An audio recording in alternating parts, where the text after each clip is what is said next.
how to tell whether your relationship is gonna last or not, and thereby giving you profound grounds to make a concrete decision whether to leave or stay. Number one, if your partner is a sexual abuser, hey, nothing seems to satisfy the other man. He wants you back and forth, back and forth, and he wants to do it 5 times a day. Hey, what are you going to do with this man? I made a video about sexual energies. You can check it out if you don't mind. I mean, you have to check if your sexual energies augur well before you can proceed with this relationship. How are you going to stay with this man if his libido is far, far high compared to yours? You know that some of them even use drugs to enhance this energy.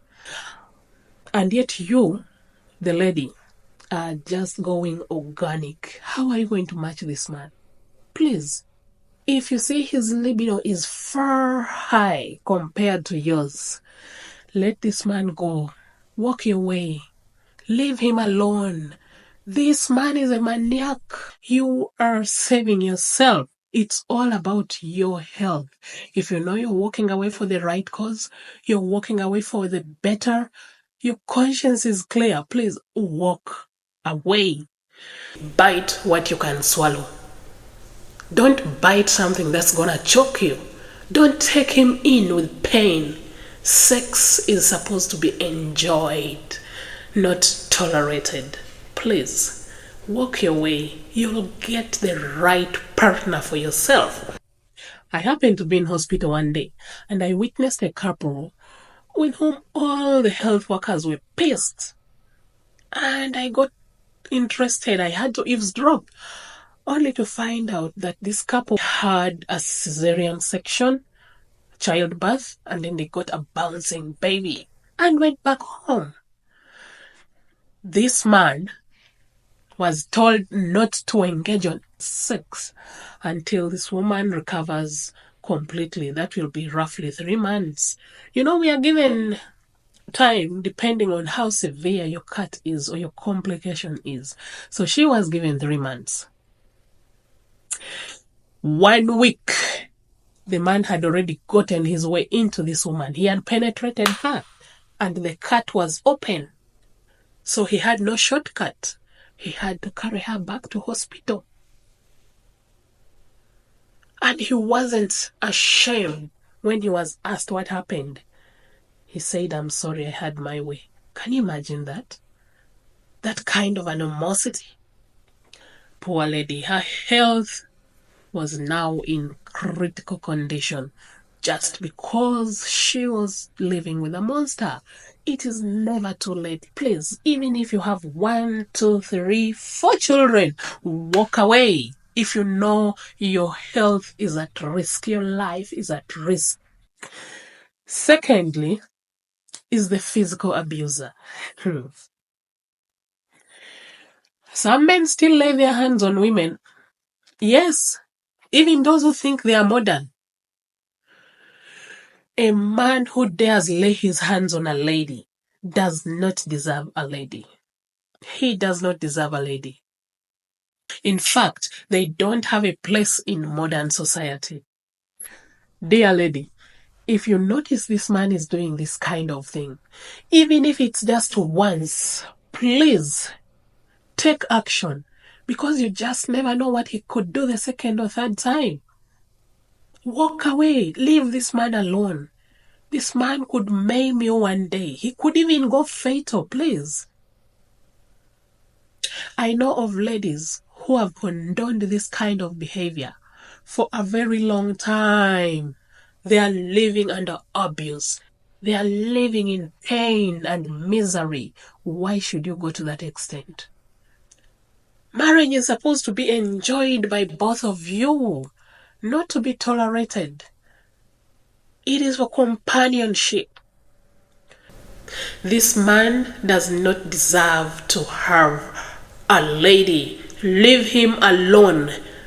He is supposed to be in a jungle. And please, lady, as you walk out of this home, don't just go out stealthily, as in you sneak out and keep quiet, move to your next station. No. As you move out, report this man to the authorities. Expose him. Expose him. Disarm him of that kind of animosity, so that you might you might save the next victim. Number 3, we have the people pleaser. This is another one. He minds of his public image much more than family image. He doesn't care how you, his family, are faring under him. He doesn't care of how you look at him. He doesn't care how you consider him, how you call him, as long as he has satisfied the public eye.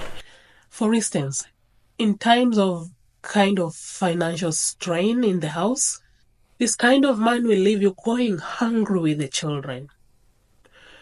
But he'll go out there and gather friends for an evening and sponsor the whole sitting.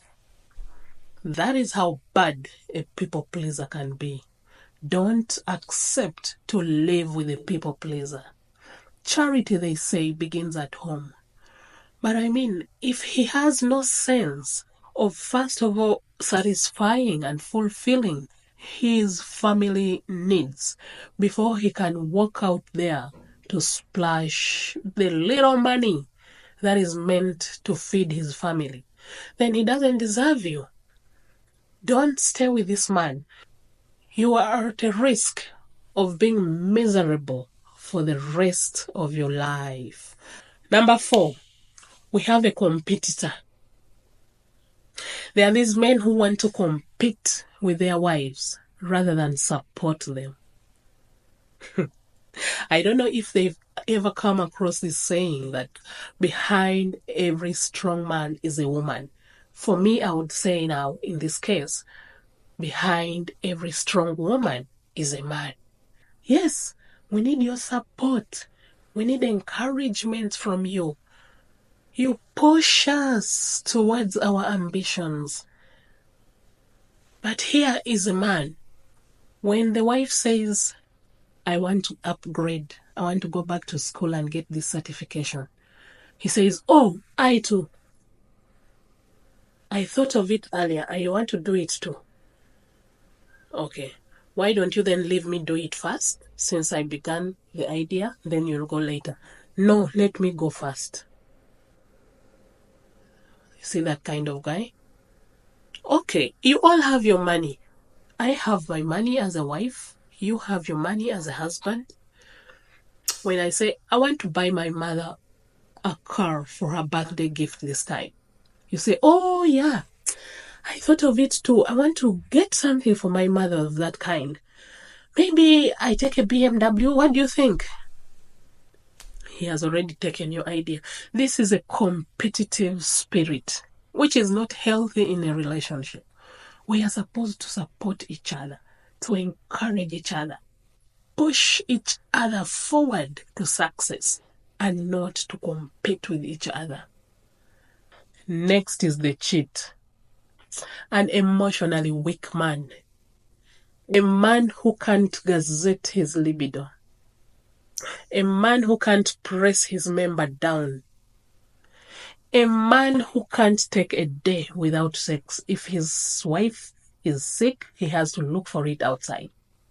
This kind of man is emotionally very weak. And when caught, he's going to tell you, oh, you know what? You'll forgive me, sweetheart. It's the handwork of the devil. The devil is always blamed. The devil is always blamed. Even for your own weak brain, you're going to blame the devil. You know, it's this lady that seduced me, please. Hey, what kind of flimsy excuses are these? If you are a man and you know you are in a relationship, you should never allow your emotions to overpower your reasoning. Why are you blaming the devil? You should be wise enough to know that cheating is evil, cheating is wrong. Why do you give the devil that power and pride?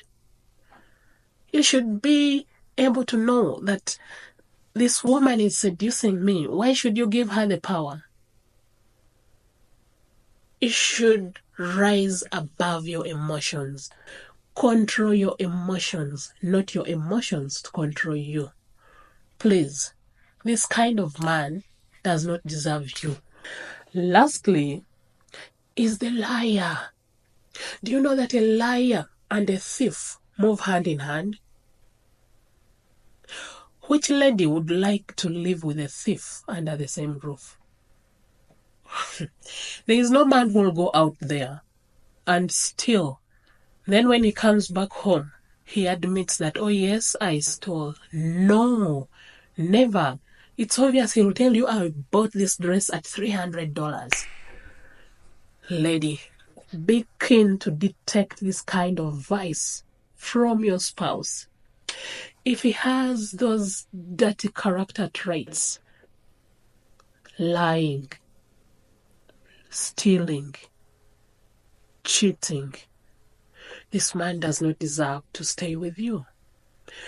Because a man who is going to bring up good members of the society as children, a man who's going to bring good and beneficial members of society, does not have such traits. It's obvious he's going to transfer those traits to your children. Can you stand that? Imagine you're moving in the street and you're putting on a very beautiful dress. You will be disgraced in public. Don't accept to live with this kind of man.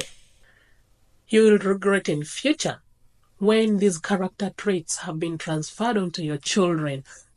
What a miserable ending your story will be. Thank you very much for listening to me. I hope you get something of value from today's lesson, and I'll meet you in my next one. Please don't forget to subscribe.